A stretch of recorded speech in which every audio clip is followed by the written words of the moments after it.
this installment, we're going to be going over the MLB bets for Sunday, June 1st. Let's get into it.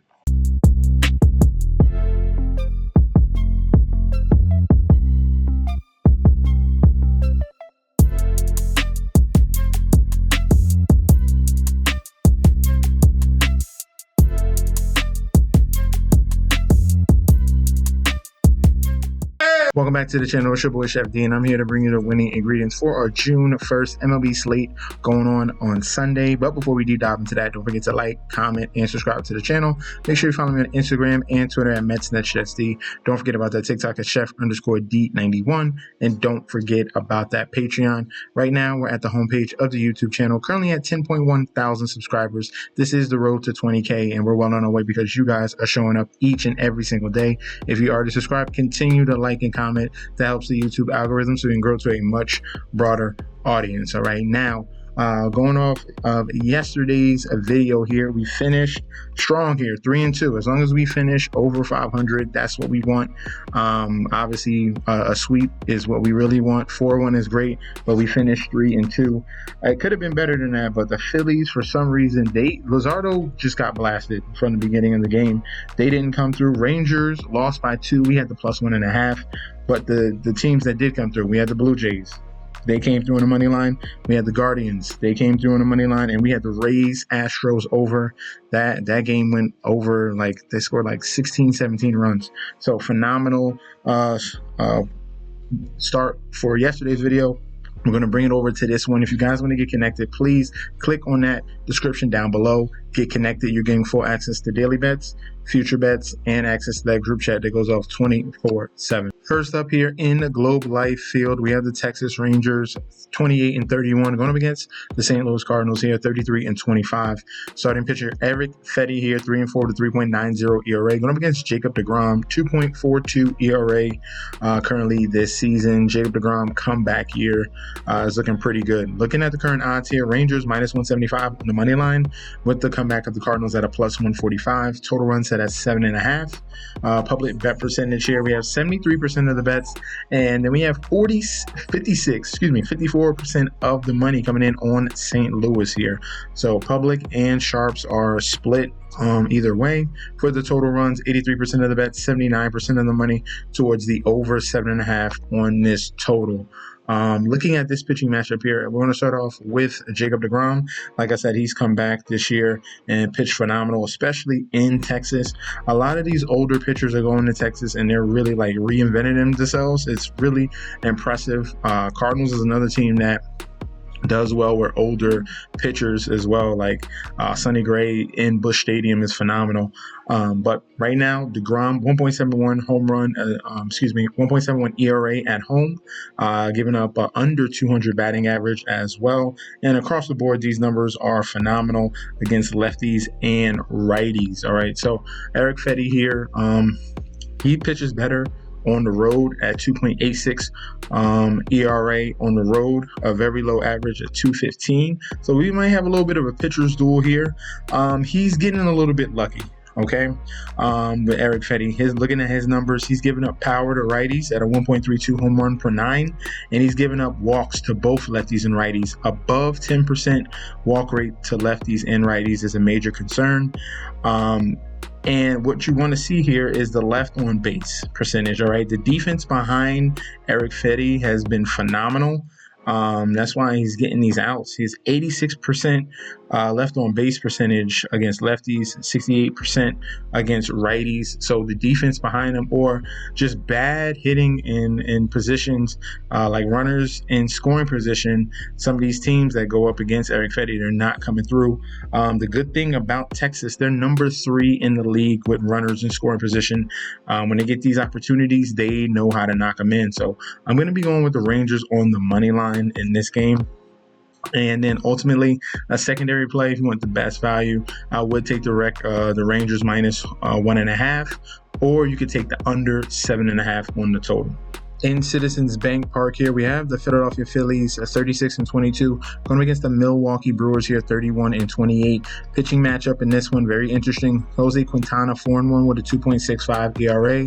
Going up against Ranger Suarez 4-0 with a 2.97 ERA. Looking at the current odds for this one, we have the Phillies as home favorites -185 with the comeback of the Brewers at a +150. Total runs at 8.5. All right. Public bet percentage here, 68% of the bets, 67% of the money here on the Phillies for the total run. 72% of the bets, 73% of the money coming in on the over 8.5. And this Milwaukee's team here is getting cooking against this Philadelphia pitching. Game 1 scored 6, game 2 scored 17. So they're pretty hot right now. Looking at this current pitching matchup here, Jose Quintana is coming back from the IL, and he's pitched very well on the road this year with a 1.16 ERA. If we're looking at his last 5 starts, as you can see, 1 run in 4 out of the 5 starts. All right, he only had that 1 bad start against the Chicago Cubs, and we understand the Cubs have been elite this year. Other than that, he's been going 5 to 6 innings and putting out very good work here for the Milwaukee Brewers. All right, Ranger Suarez, on the other hand, has struggled at home with a 5.40 ERA at home. And if you deep dive into his numbers here, he's really allowing too many walks. All right, a 9.5 walk rate right now. He's already had 10 walks so far this year.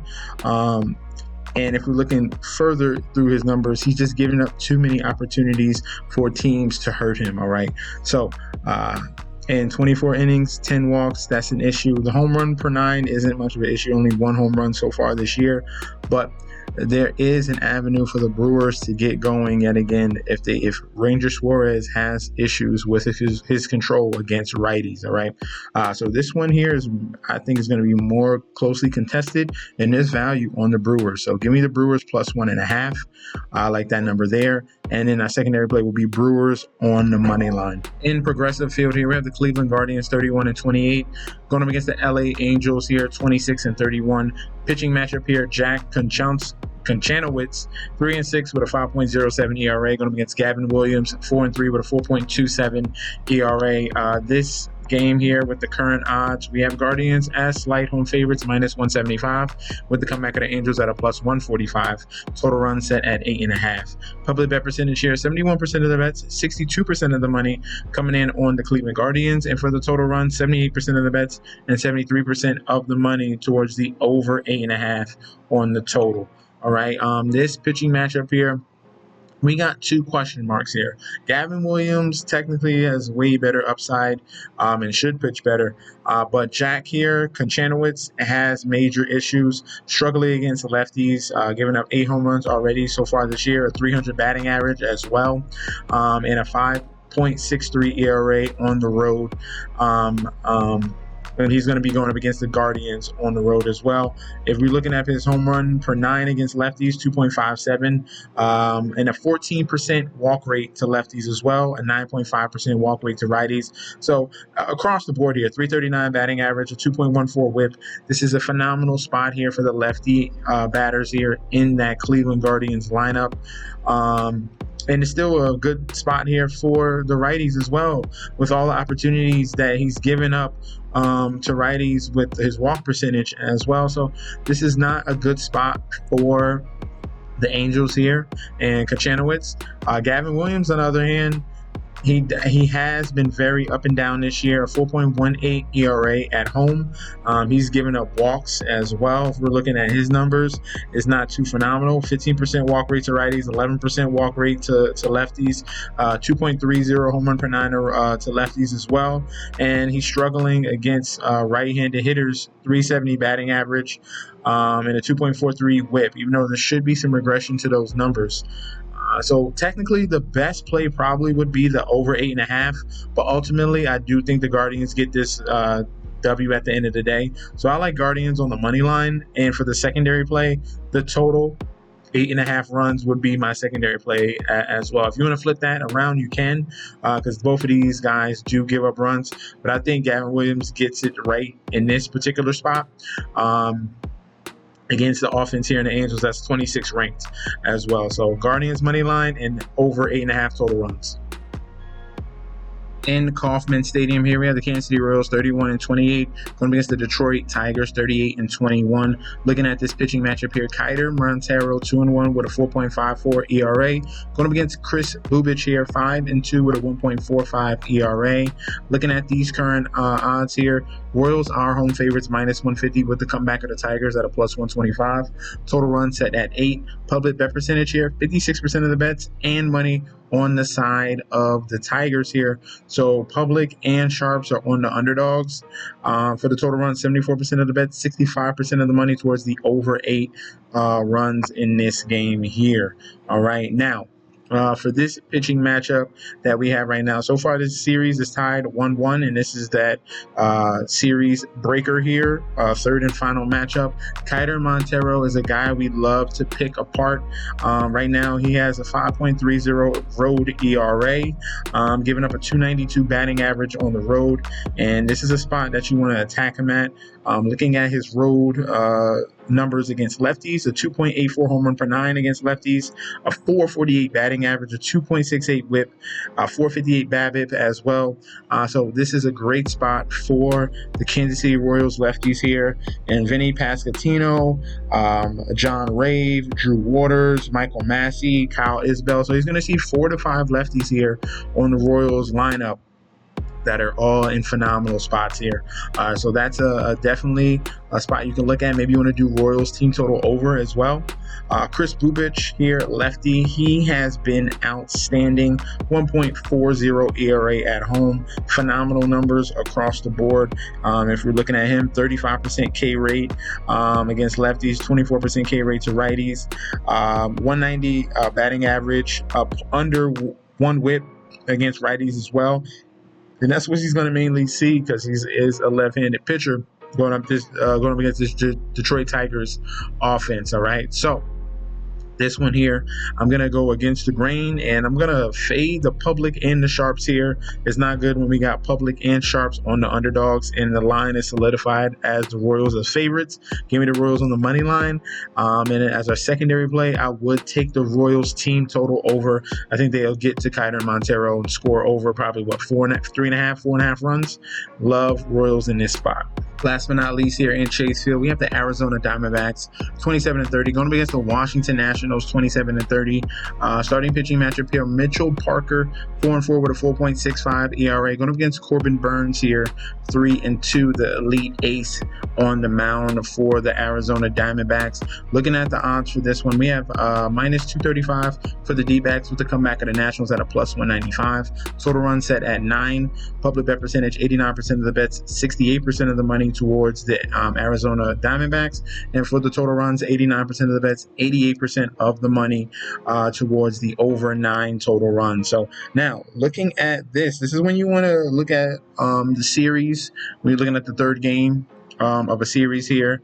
How has it been going? Is the team going to get swept? Usually teams don't get swept, especially when you're a good team here in Arizona and when you have an elite pitcher on the mound as well. So we have Arizona, Washington 9-7. They won on Friday, and now they're up 11-2 in the 6th inning right now on Saturday.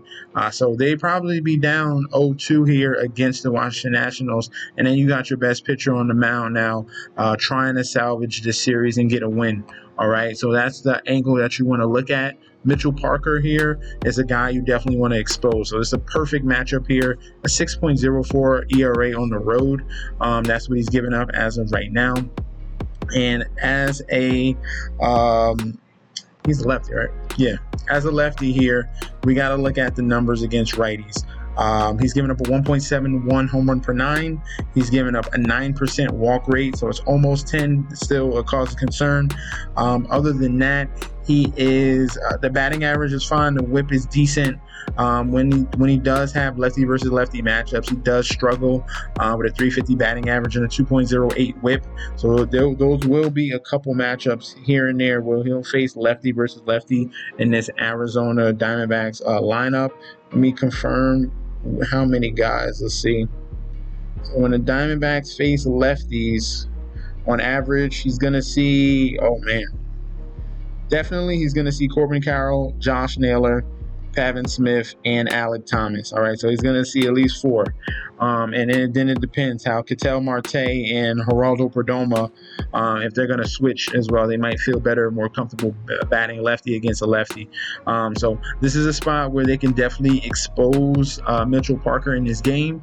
And then we're looking at the splits here. How do the Arizona Diamondbacks hit against lefties? They are top 10 in the league, right behind the Dodgers against left-handed pitching. So I'm loving this spot here. Our play for this one will be Diamondbacks -1.5 and the team total over for Diamondbacks as well as a secondary play. I think they get revenge in this game here against the Nationals. All right, so that's going to be our plays for the Sunday slate on June 1st. Let me know in the comment section down below if you agree or disagree. We could definitely debate about that down below. Also, guys, sign up for the Patreon, get locked and loaded. I already have the futures out for the World Series. If you want to know the future for the World Series, click on that link provided down below. You're getting full access to daily bets, future bets, and access to that group chat that goes off 24/7.